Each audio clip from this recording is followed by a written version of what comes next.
अब देखो triple area हो गया तुम्हारा, शेड्यूल एरिया हो गया,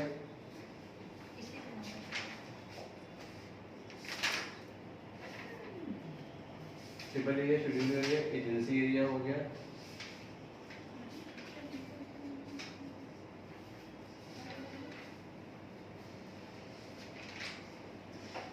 एजेंसी एरिया, अलाउंसेस। ये उनको मिलता है जो ट्रिपल एरिया में रहते हैं, ये शेड्यूल एरिया में रहते हैं, मतलब पिछड़ा जो एरिया है काफी, या जहाँ पे एजेंसीज हैं। तो ये मिलता कहाँ था, ये जगह के नाम पहले जो है इसको नोट करो फटाक से। ट्रिपल एरिया के नाम बता रहे कौन कौन से, ट्रिपल, शेड्यूल और एजेंसी ये कौन कौन से होते हैं, लिखो फटाक से। इसी के आगे स्टार्ट करो, ये आगे स्टार्ट करो फटाक से, देखो इसको फटाक से। ट्रिपल एरिया में नाम है यूपी है, सर लिखे हैं? हाँ यूपी है। ट्रिपल एरिया में कौन कौन से एरिया हैं, यूपी, असम, तमिलनाडु, कर्नाटका, उड़ीसा, वेस्ट बंगाल और त्रिपुरा, वेस्ट बंगाल और त्रिपुरा। सर कर्नाटका की बात क्या बोला आपने? कर्नाटका, उड़ीसा, वेस्ट बंगाल और त्रिपुरा, वेस्ट बंगाल और त्रिपुरा। इन सभी के लिए हमारे लगता है वो 200 रुपये पर मंथ लगता है। इन सब के लिए कितना लगता है हमारा, अप टू 200 रुपये पर मंथ, ठीक है। अप टू 200 रुपये पर मंथ यहाँ पर रहेगा इन लोग के लिए, ठीक है अलाउंसेस, इन सब स्टेट्स के लिए। फिर उसके बाद तुम्हारा दूसरा है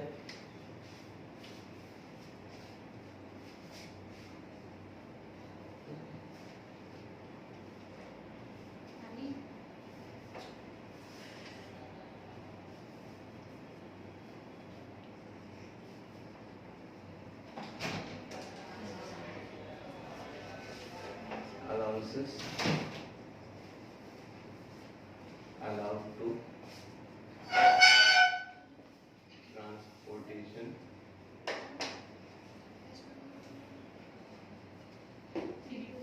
employee working in transport system, ठीक है। ये अलाउंस मिलता है किसको, जो लोग कहाँ काम करते हैं, ट्रांसपोर्टेशन सिस्टम में काम करते हैं।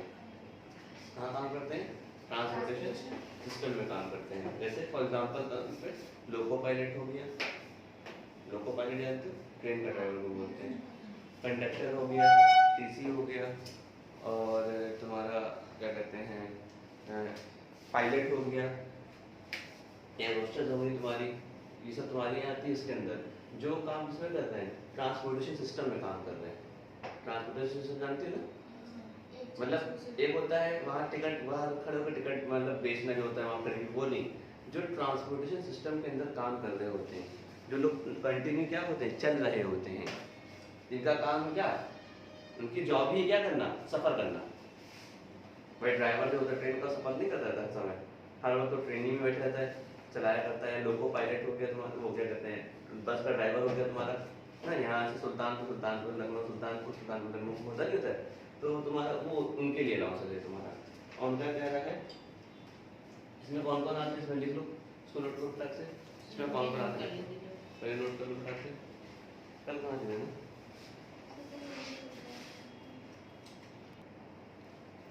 ठीक है।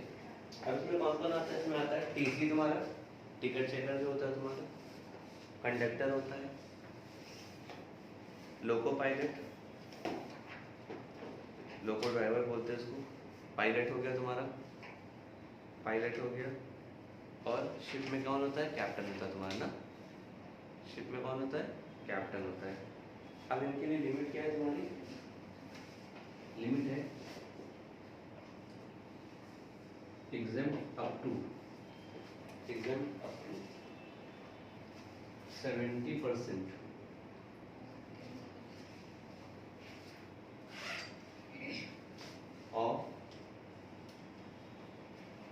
अलाउंसेस एंड 10,000 रुपये पर मंथ, ठीक, which ever is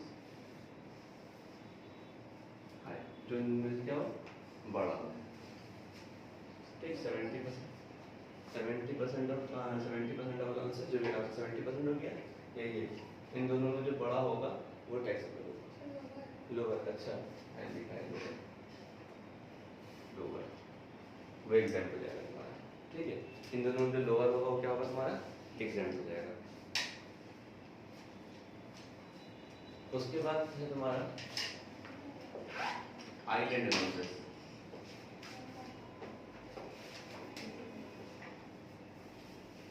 ये खाली आर्म फोर्सेस को दिया जाता है, ठीक है, आइलैंड अलाउंसेस को दिया जाता है खाली किसको दिया जाता है, ये आर्मी को दिया जाता है, आर्मी को दिया जाता है, और वो कि कहाँ पोस्ट होना चाहिए, अंडमान एंड निकोबार, लक्ष्य, हाँ, द्वीप समूह जो होता है हमारा, वहाँ पोस्टेड हो, हमारे वहाँ आइलैंड बहुत सारे हैं, लेकिन ये अंडमान निकोबार और लक्षद्वीप समूह वालों का नहीं मिलता है, ठीक, इसलिए यहाँ स्पेशली मेंशन कर दिया हम लोगों ने। तुमने सुना काला पानी की सजा, अंडमान निकोबार में होती थी ना, काले पानी में समुद्र घिरा हुआ है, और इसकी लिमिट कितनी है, की लिमिट है 3250 रुपये पर मंथ, ठीक है, 3250 पर मंथ। उसके बाद तुम्हें मिलता है अंडरग्राउंड अलाउंसेस, ठीक है, याद है तुमको,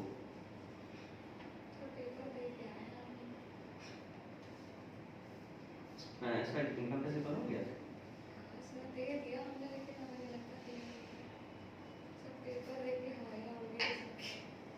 अच्छा, अंडरग्राउंड अलाउंसेस,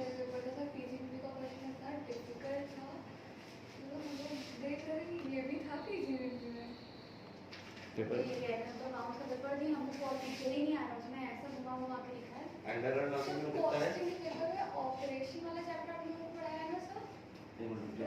रिकॉर्डिंग चल रही है, होल माइंड में कितना होगा तुम्हारा 800 रुपये पर मंथ, मतलब जो लोग कहाँ काम करते हैं, होल माइंड में काम करते हैं, ठीक है। अभी अंडरग्राउंड अलाउंसेस के अलावा ऊपर के लिए भी होगा, क्या बोलते हैं उसको, एरिया अलाउंसेस भी है, सब नहीं खाएंगे,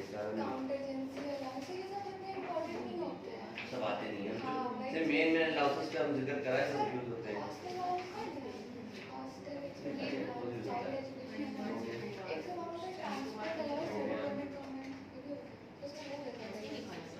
कल करा दिया था, नोट करो, नोट करो,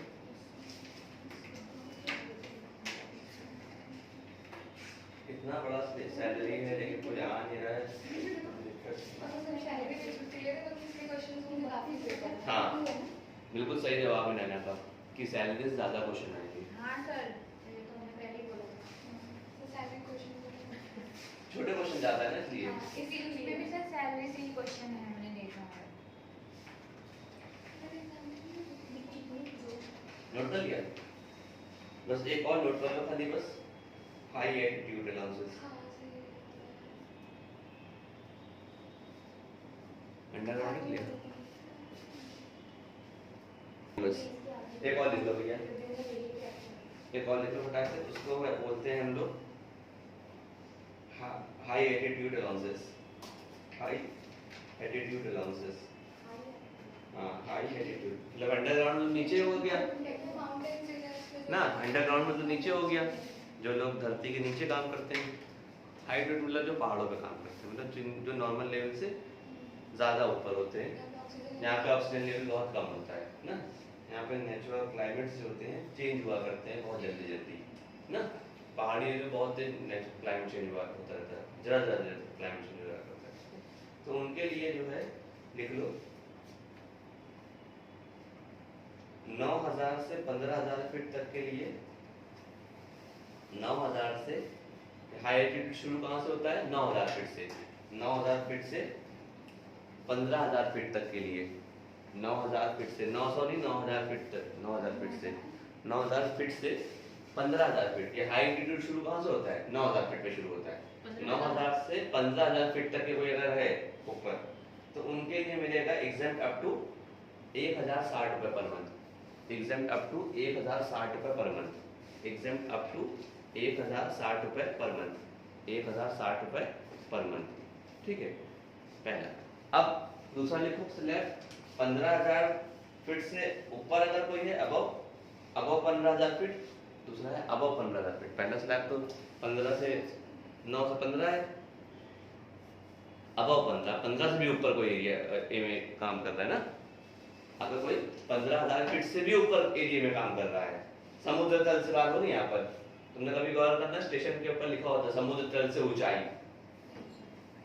लिखा होता है स्टेशन के बाहर लिखा होता है समुद्र सी लेवल ना। तो ये उसकी बात हो रही है यहाँ पे। उसके बाद कह रहा है 15000 फीट से ऊपर अगर होगा तो एग्जाम अप टू होगा 1600 रुपये पर मंथ। 1600 रुपये per month. Exam up to 1600 रुपये पर मंथ। अगर 15000 फीट से ऊपर कोई काम कर रहा है तो 1600 रुपये तक का उसको एग्जेम्पशन मिल जाएगा। ठीक, मिल गया? समझ में आया नहीं आएगा भाई? आया?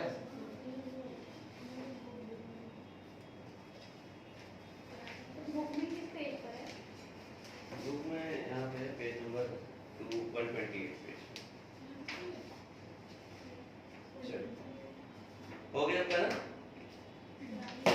चलो एचआरए बताते हैं कैसे निकाला जाता है। ठीक, निकाले भाई, शुरू करें? बंद कर दो, छोड़ो, बाद में ढूंढ लेना, वो सब चीज़ ढूंढने नहीं होती है। लास्ट में खोलना मिल जाएगा तुमको कहीं। अब देखो एचआरए कैसे निकाला जाता है। हाउस रेंट अलाउंसेस क्या होता है? बहुत इंपॉर्टेंट है तुम्हारे लिए, बहुत इंपॉर्टेंट एचआरए ना। दुनिया में हर इंसान को सैलरी में कुछ मिले ना मिले, कुछ ना मिले उसको, लेकिन एचआरए जरूर मिले। कोई भी सैलरी उठा लो, एक बेसिक एम्प्लॉय को सैलरी जो दी जाती है, बेसिक पे के बाद जो अगर कोई चीज़ सबसे ज़्यादा दी जाती है, पे करी जाती है पार्टी टैक्सेबल में, वो एचआरए होता है तुम्हारा। भाई बंदा रहेगा तो ये ना नहीं, तो रहने के लिए रेंट दे देते हैं हम लोग, रहने के लिए पैसा देते हैं। भाई तुम लोग 5000 रुपये रख लो यार महीने का, तुम रहे लेना अच्छी जगह पे। अब वो रहे खुद के घर में या रहे ना रहे, रोड पे सोए, उनसे मतलब नहीं। वो उसके लिए उसे क्या दे रहे हैं? उसको अलाउंसेस दे रहे हैं। इसका रिमोट कहाँ है? तेरे फोन में।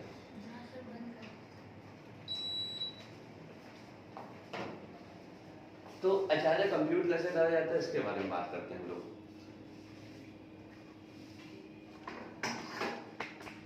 देखो आ रहा है बोर्ड, कितना पढ़ना चाहिए बताइए? थोड़ा बात कितना चाहिए बताइए? अब ऐसे सीखेंगे हम लोग house rent allowances. House rent allowances ना, हाँ छोटा थोड़ा नीचे ऊपर।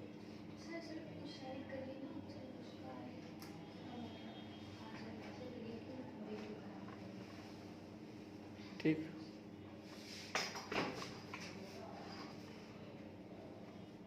हाँ हाउस रेंट अलाउंसेस क्या होता है? हाउस रेंट अलाउंसेस का मतलब होता है उसे रहने के लिए क्या दिया जाता है, वो उसको रहने के लिए घर के लिए पैसे दिए जाते हैं, घर नहीं दिया जाता है। सबसे ज़्यादा इंसान आरएफए और एचआरए में यही दिक्कत होती है। रेंट फेयर अकोमोडेशन एक होता है, एक होता है एचआरए। तो जिसको एचआरए मिलेगा उसको आरएफए नहीं मिलेगा, जिसको आरएफए मिलेगा उसको एचआरए नहीं मिलेगा। या तो घर ले लो भाई, या तो घर के लिए पैसा ले लो। जैसे मेरे को गवर्नमेंट एम्प्लॉय थे तो उनसे भाई राइट बात है, हर एक के पास घर भी मिलता है गवर्नमेंट एम्प्लॉय को, तो उन्होंने मना कर दिया घर के लिए नहीं चाहिए हमारे पास घर खुद का। जब घर के बगल में हमारा ऑफिस है तो कोई इंसान वॉकिंग डिस्टेंस में उसको बादशाह नगर भेज देंगे क्वार्टर के लिए, तो आदमी कहेगा छोड़ो ये बगल में रह लो। तो उन्होंने मना कर दिया, तो उसके बदले में क्या मिलना शुरू हो गया? एचआरए मिलना शुरू हो गया, हाउस रेंट अलाउंसेस। अब ये एक एग्जेम्पशन है, लेकिन एग्जेम्प्ट है एक लिमिट तक के, खाली सिर्फ एक लिमिट तक के। तो उसकी लिमिट क्या है, इसका एक फॉर्मेट सीखेंगे, कंप्यूटेशन कैसे होगा, कंप्यूटेशन ऑफ एचआरए। ठीक है, बस बस सिंपल सा लिखेंगे actual HRA receive. Actual HRA कितना है तुम्हारा, यहाँ ले लेंगे उठा के, ठीक है, यहाँ ले लेंगे। इसमें लिखेंगे लेस लीस्ट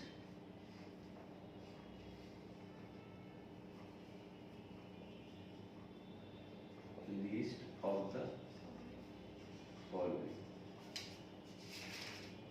ठीक, लीस्ट ऑफ द फॉलोइंग। सबसे पहला पॉइंट क्या होगा लीस्ट ऑफ फॉलोइंग में? पहला पॉइंट होगा actual HRA receive, actual HRA receive, ये वाला अमाउंट यहाँ लाके डाल देंगे, कॉपी पेस्ट कर देंगे। दूसरा पॉइंट होगा rent paid minus 10% of salary. अब यहाँ सैलरी का मतलब क्या है आगे डिफाइन करते हैं, ठीक है। अब तीसरा होता है तुम्हारा 40% ऑफ सैलरी, देखो आ रहा है कैमरे में, और 50% ऑफ सैलरी। अब ये 40% किसके लिए, 50% किसके लिए? तो ये 50% है मेट्रो सिटी के लिए। अब तो मेट्रो सिटी कितनी है? 4 महानगर है ना, हम लोगों ने बचपन में पढ़ा था। ऐसा तो और भी बन रहे हैं, लेकिन हम लोग अभी बेसिक 4 ही कहे। बताओ कौन कौन से नाम बताओ? मुंबई, दिल्ली, कोलकाता, चेन्नई, 4 ही है खाली। लिखाना पड़ेगा नाम क्या, मेट्रो सिटी का मतलब समझ रहे हो ना? दिल्ली, मुंबई, चेन्नई, कोलकाता, बस 4 ही होते हैं मेट्रो सिटी। और रेस्ट ऑफ इंडिया के लिए क्या होगा तुम्हारा? 40%। समझ में आया नहीं आया? तो इसलिए वहाँ जब भी HRA कंप्यूट करोगे तो उनकी लिखा होगा ये रहने वाले कहाँ के, आगरा के हैं, कलकत्ता के हैं, मुंबई के हैं ना, कि मध्य प्रदेश के हैं, लिखा होगा वहाँ पर, ठीक है। तो ये चीज़ तुम्हें वहाँ पर ऑलरेडी मेंशन होगी, तो हमें दिक्कत नहीं है। उनके लिए भाई इन 4 के लिए 50 और बाकी सबके लिए 40%। अब ये वर्ड लिखा है सैलरी, इसका मतलब क्या है, इसकी डिफिनेशन क्या होगी यहाँ पे?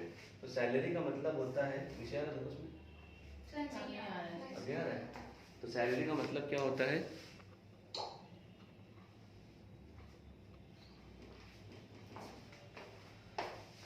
सैलरी का मतलब होता है salary is equal to basic pay plus dearness allowances, लेकिन वो होने चाहिए तुम्हारे कौन से? रिटायरमेंट बेनिफिट के, रिटायरमेंट बेनिफिट के होने चाहिए। या फिर अगर वो ना मिले तो तुम्हें दिया होगा सवाल में डियरनेस पे, क्या दिया होगा तुमको? डियरनेस पे दिया होगा सवाल में, डियरनेस पे, ठीक, डियरनेस पे दे रखा होगा। और प्लस कर देंगे इसमें commission on fixed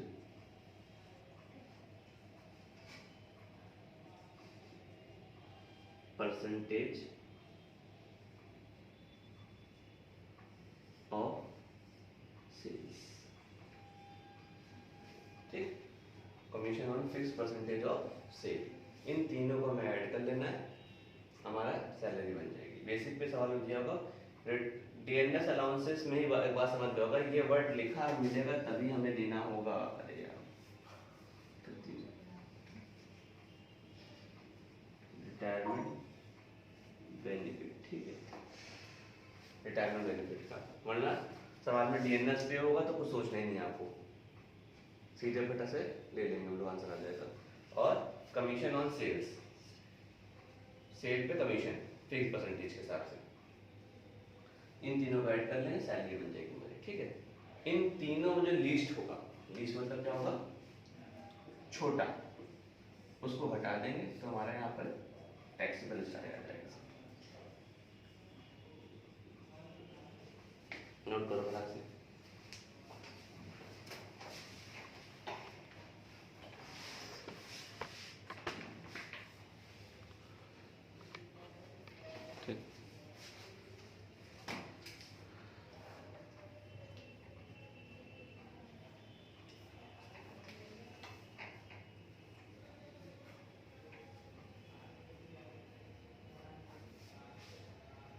question number 2 कराने जा रहे हैं। क्वेश्चन नंबर 2 निकालो फटाक से।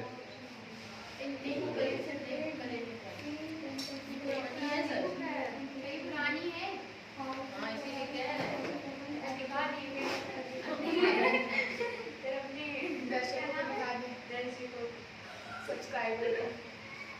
क्वेश्चन नंबर 2 देखो फटाक से निकालो। हाँ, एचआरए का मतलब कितना मिल रहा है, रिसीव कितना हो रहा है? 5,000 रुपए पर मंथ। 5,000 रुपए पर मंथ के हिसाब से 12 महीने कितना बनेगा? है 5,000 पर मंथ के 12 महीने कितना बनेगा? 60,000 रुपीज ना। देख लो एक बार। सर 2 मिनट रुक जाइए। 60 बनेगा ना? बनेगा ना 60,000 रुपए। अब देख लो कैसे करना है, बहुत सिंपल है। 60 यहाँ ले आना, हो जाएगा 60,000, हो जाएगा। रेंट पेड कितना कर रहा है वो? रेंट पेड कर रहा होगा कितना कर रहा है? 4,000 पर मंथ इंटू 12 ना। अब ये सैलरी पता नहीं ना, पहले सैलरी बना ले। तो बेसिक में तो बढ़ा से कितना है? 30,000 पर मंथ। 30,000 पर मंथ को 12 मल्टीप्लाई करो कितना होगा? 20,000 पर मंथ। 20,000 पर मंथ का 12 महीने कितना बनेगा? 2,40,000। उसके बाद क्या बताओ? बेसिक पे है वो डीएनएस पे है। डीएनएस पे 10% ऑफ बेसिक पे यानी कि इसका 24,000 रुपए ना, होगा नहीं होगा? उसके बाद क्या रखा हुआ है? बेसिक पे है या वो डीएनएस पे है, इसलिए ले लिया पूरा पूरा। देखो लिखा हुआ है। क्या करें पूनम? सर इसकी वजह से हम देख रहे थे, कह रहे नहीं देख रही हो। ठीक हुआ ना?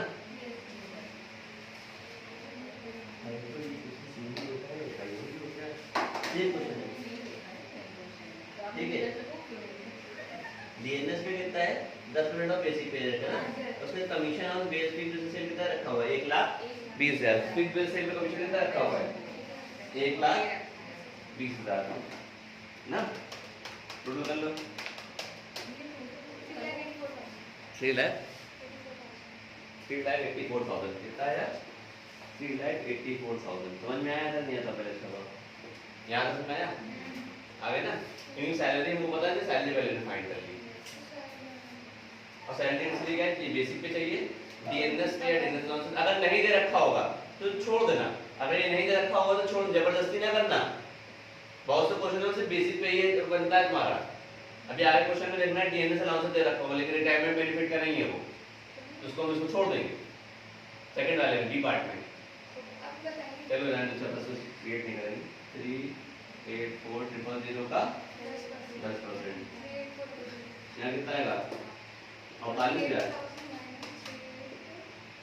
यहाँ कितना होगा? 3,84,96,100। अब ये रहने वाले कहाँ पे चेक करो?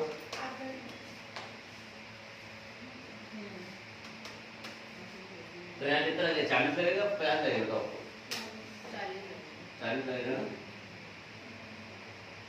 40%।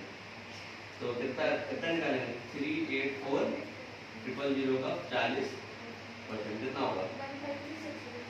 1,536। ना। अब इन तीनों में लीस्ट कौन सा होगा? अच्छा इन तीनों में लीस्ट कौन सा है? कौन सा लीस्ट है बताओ? पक्का लीस्ट कौन है तीनों में? 9,600 माइनस करो।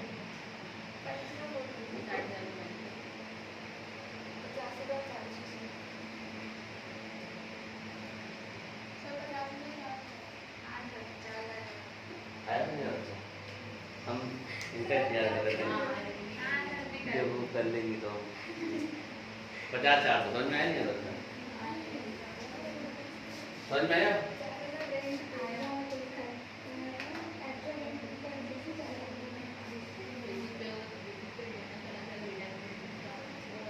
अब इसका ए और बी पार्ट लगा लेना है और बाकी जितने भी चाह रहे सबको लगा लेना, होमवर्क रहेगा।